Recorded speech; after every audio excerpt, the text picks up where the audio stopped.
Everyone, welcome to रिसर्चोलॉजी। आज का जो हमारा टॉपिक है वो है chromosome mapping using map chart. तो मैप चार्ट जो है ये बेसिकली एक प्रोग्राम है, सॉफ्टवेयर है जो कि हम यूज़ करते हैं क्रोमोसोम के ऊपर जीन्स को मैप करने के लिए उनके लोकाई के अकॉर्डिंग। तो सबसे पहले हम देख लेते हैं मैप चार्ट को ओपन करके कि इसका इंटरफेस कैसा है। उसके बाद हम इसकी रिक्वायरमेंट्स पे जाएंगे और फिर उसके बाद हम देखेंगे कि डाटा इसके लिए हमने कैसे कैसे कलेक्ट करना है। तो सबसे पहले अगर हम सर्च करें मैप चार्ट को, इधर से ओपन कर लें, तो जब मैप चार्ट ओपन हो जाएगा तो उसका इंटरफेस आपको कुछ ऐसा नज़र आएगा। तो इसमें आपने सबसे पहले जाना है फाइल में जाने के बाद आपने क्लिक करना है न्यू पे। जब आप न्यू पे क्लिक करेंगे ये आपसे डाटा मांगेगा और जब आप इसमें डाटा पुट कर देंगे उसके अकॉर्डिंग ये आपका चार्ट बना देगा। तो सबसे पहले हम देखते हैं कि इसके लिए हमने फिर डाटा कलेक्ट कैसे करना है। तो अगर हम इसके लिए देखें जो हमें जीन्स रिक्वायर्ड हैं, तो फॉर एग्जांपल अगर हमें इस जीन को लेके इसकी क्रोमोसोम मैपिंग करवानी है तो सबसे पहले हम इसका नेम कॉपी कर लेंगे। करके हम जाएंगे NCBI की वेबसाइट पे।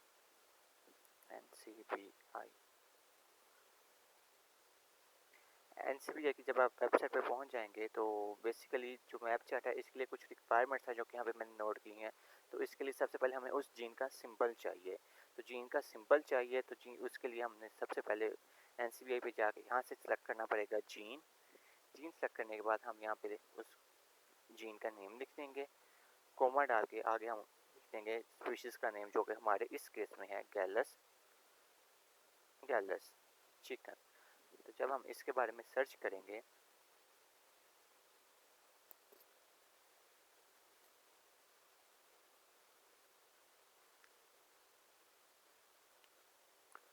तो ये देखें growth hormone releasing hormone receptor GHRHR।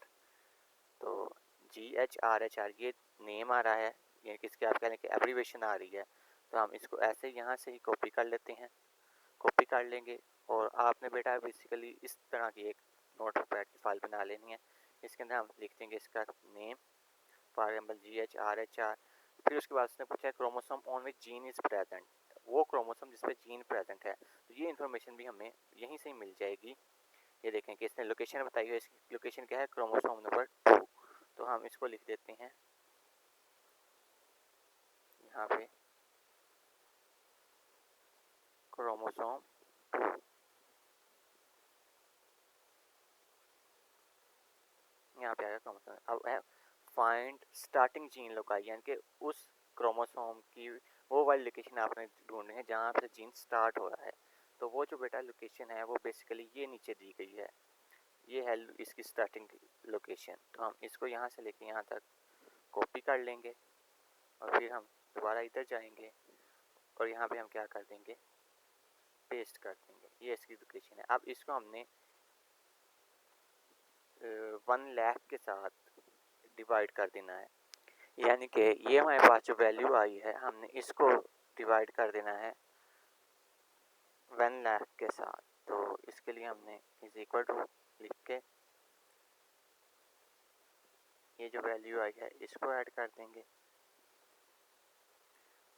Divided by 1 lakh, यहाँ पे हम पेस्ट कर देंगे। तो इसका हम आंसर सर्च कर लेते हैं। फॉर एग्जाम्पल इसको कॉपी करके गूगल पे ही पेस्ट कर देता हूँ। तो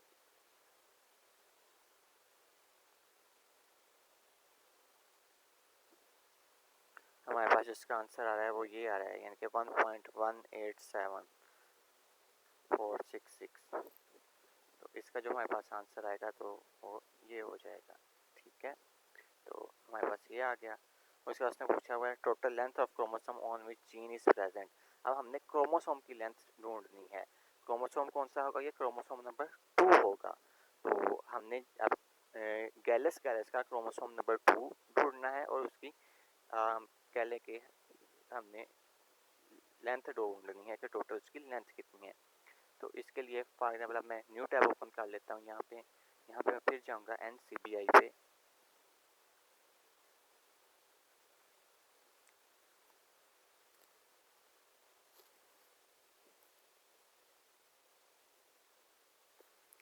NCBI जब ओपन हो जाती है तो यहाँ पे मैं फिर सर्च करूँगा जीनोम। जीनोम मुझे किसका चाहिए, मुझे चाहिए गैलस का। जब जीनोम आएगा तो उसके अंदर हमें सारे सारे उसके जीन्स या उसके आप सॉरी कह सकते हैं कि सारे सारे क्रोमोसोम्स मिल जाएंगे, उनकी लोकेशन मिल जाएगी। तो आप इस तरह जीनोम लिख के गैलस सर्च करेंगे।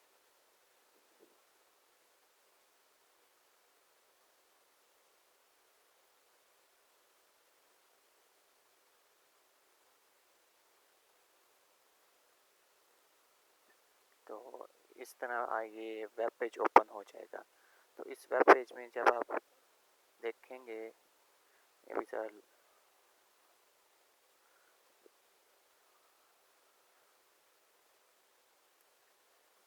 अच्छा, तो जब ये इस तरह कम्प्लीटली लोड हो जाएगा तो आपको यहाँ पे लिखा आएगा view the legacy genome page. ठीक है, तो ये देखें चिकन की तस्वीर भी बनी आ गई है। तो व्यू द लेगेसी आगे जीनोम पेज अंडरलाइन हो जाएगा जब इस पर आप कर्सर लेके जाएंगे। तो आपने इस पर क्लिक करना है।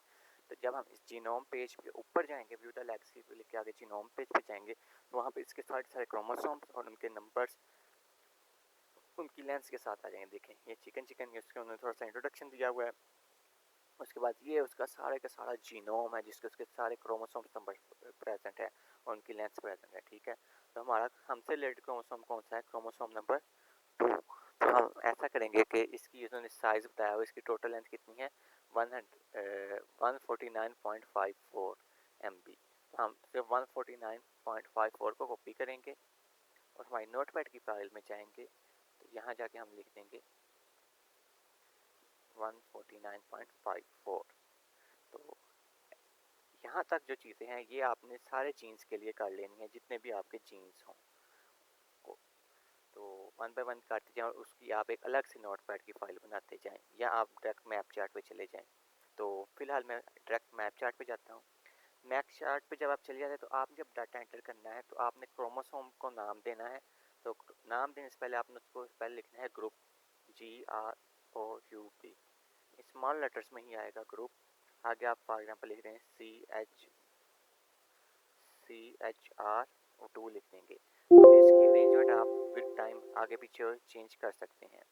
ग्रुप 2 आगे हम लिख देंगे स्टार्ट के बाद एक स्पेस आ जाएगी, स्टार्ट होगा ये 0.00 से। ठीक है, उसके बाद में स्टार्ट के बाद जहाँ भी आपका जीन प्रेजेंट है जो हमने वो कैलकुलेट की थी इसकी वैल्यू, फॉर एग्जांपल ये वैल्यू हमने कैलकुलेट की थी। ठीक है, तो उससे पहले हम लिखेंगे जीन का सिंबल,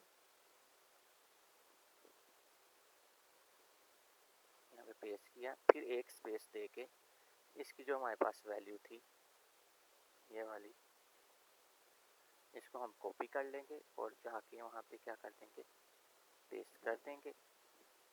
और इसके बाद क्या कर देंगे एंड पे जाके एंड इसका वहाँ पे होगा जो इसकी हमने टोटल लेंथ कैलकुलेट की है वो है 149.54। इसे कॉपी कर लें और इसको यहाँ पे जाके पेस्ट कर दें। ठीक है, जब आप इस तरह कर लेंगे तो आप इसको Ctrl+S से सेव कर लें अपनी फाइल को। आपकी जो फाइल है वो मैपचैट फाइल MCT के साथ होगी। तो इसको फॉर एग्जांपल मैं सेव कर देता हूँ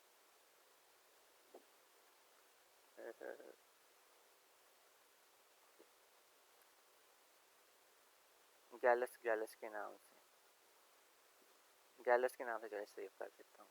उसको मैंने सेव कर दिया। ठीक है, सेव कर लें। सेव करने के बाद जब आप इधर मैप चार्ट पे क्लिक करेंगे तो इस तरह आपको पता चला कि आपका जीन आ गया जिसकी टोटल उसमें लेंथ बताई हुई है। और ये आपका जो जीन है GHRHH growth hormone releasing hormone receptor, उसकी आ गई है लेंथ आपके पास। ठीक है बेटा, तो इस तरह आप कैलकुलेट कर सकते हैं। फॉर एग्जांपल अगर इससे रिलेटेड कोई एक ही क्रोमोसोम यानी क्रोमोसोम नंबर 2 पे ही कोई और जीन हो, फॉर एग्जांपल जस्ट मैं आपकी नॉलेज के लिए बता दूं, फॉर एग्जांपल PRL प्रोलैक्टिन हो तो आप एक स्पेस दें आगे, फॉर एग्जांपल उसका है हमारे पास 2.8 पे 2.80987। ठीक है, इस तरह है। तो इसको आप करके यहाँ पे सेव कर दें। सेव करने जब इसमें चार्ट पे देखेंगे तो ये देखें उसके नीचे जहाँ पे वो उसका अगर स्टार्टिंग लुक आई आपको पता हो ये 2.8 से शुरू होता है, वहाँ पे प्रोलैक्टिन आ जाएगा। तो इस तरह आप डाटा एंटर कर सकते हैं। लेकिन अगर इसके बाद आप फॉर एग्जांपल कहते हैं कि हमने नेक्स्ट कोई और क्रोमोसोम जाना है, क्रोमोसोम 2 के बाद में 3 पे जाना है, 4 पे जाना है या 5 पे जाना है, तो आप इस तरह ही स्पेस दे के GROUP ग्रुप लिखें, ग्रुप लिख के CHR3 लिख दें, फिर एंटर दें।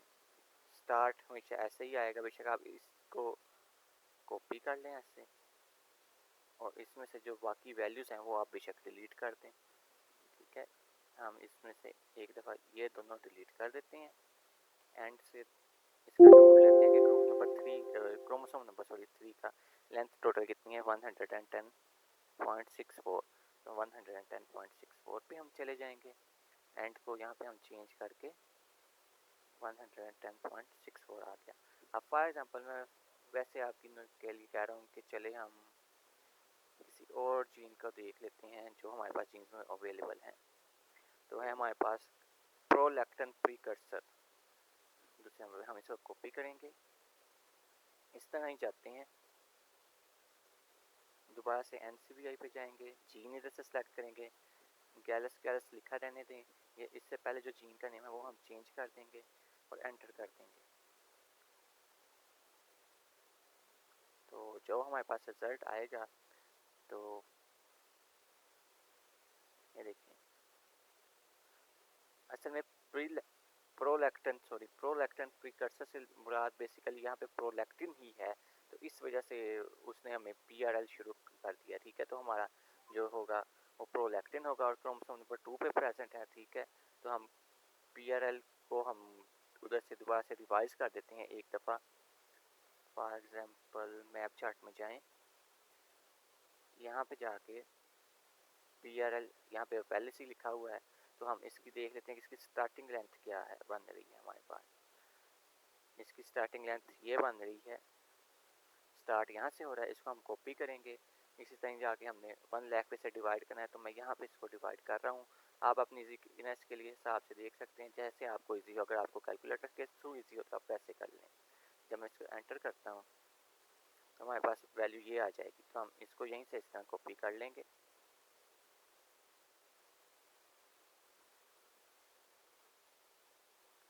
कॉपी करें और इसको जाके मैप चार्ट में पेस्ट कर दें।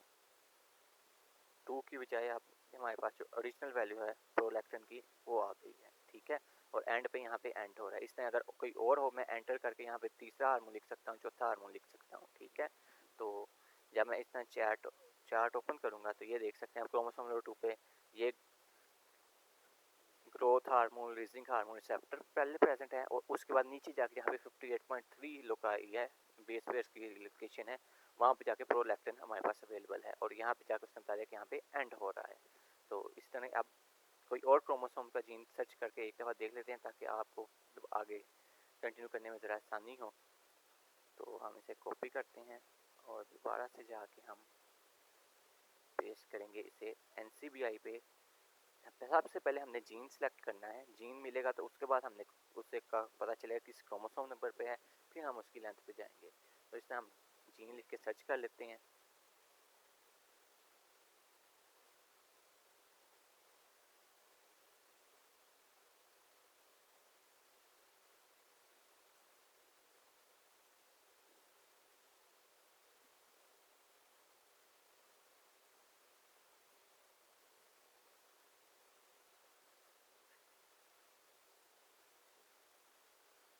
तो बेसिकली ये हमारे पास, आप देखें इन्होंने ऐसे स्टार्ट दे दिया यहाँ पे।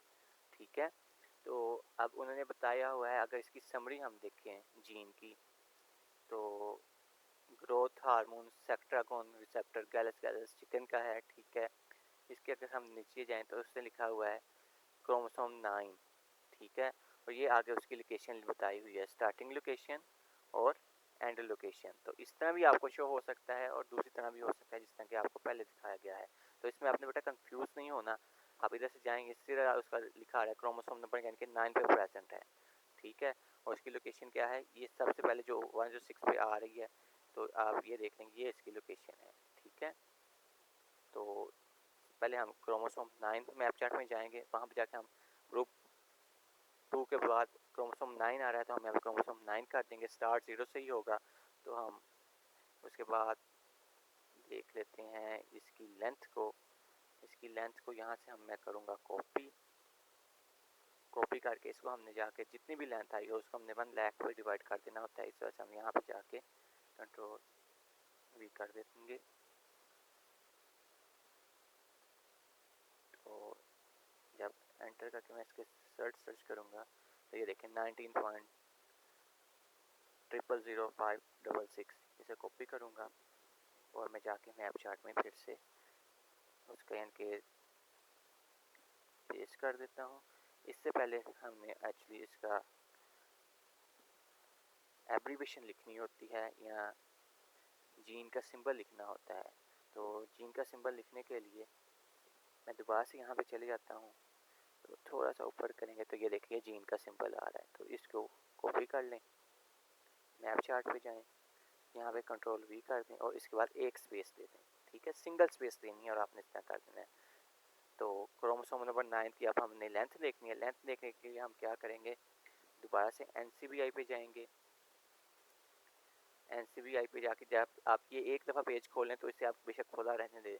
तो अब ये देखें क्रोमोसोम नंबर 9 पे गए, इसकी लेंथ क्या आ रही है 23.73। तो इसे हम कॉपी कर लेंगे और कॉपी करने के बाद मैप चार्ट पे जाएंगे तो एंड की इसकी लेंथ हो रही है, टोटल क्रोमोसोम कितनी है 23.73। जब इस तरह आप कर देंगे तो इसको आप सेव कर दें और सेव करने के बाद आप जब चार्ट पे क्लिक करेंगे तो ये देखिए क्रोमोसोम नंबर 9 आ गया। ये देखिए क्रोमोसोम नंबर की लेंथ यहाँ पे ज़्यादा है, क्रोमोसोम नंबर 9 की कम है।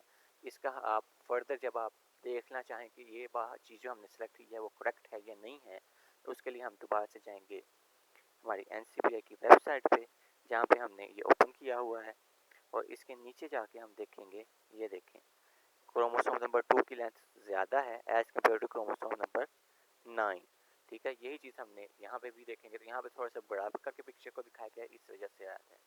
तो ये है बेटा तरीका असल में आपका क्रोमोसोम मैपिंग का। तो इस तरह आपने ग्रुप बनाते जाना है क्रोमोसोम वाइज। हर क्रोमोसोम का एक अलग ग्रुप होगा, उसके अंदर जितने भी जीन्स आ रहे हैं उनको तरतीब वाइज, जिसका इनके ये कम होगा वो पहले आएगा, जिसका ज़्यादा होगा वो बाद में आएगा। ठीक है, इस तरह उनको अरेंज करते जाएं और एंड पे आपकी जो फाइनल फाइल बनेगी उसमें फिर डिफरेंट किस्म के जीन्स क्रोमोसोम 1 2 3 4 9 से लेकर जितने भी चिकन से रिलेटेड हैं वो सारे के सारे आ जाएंगे।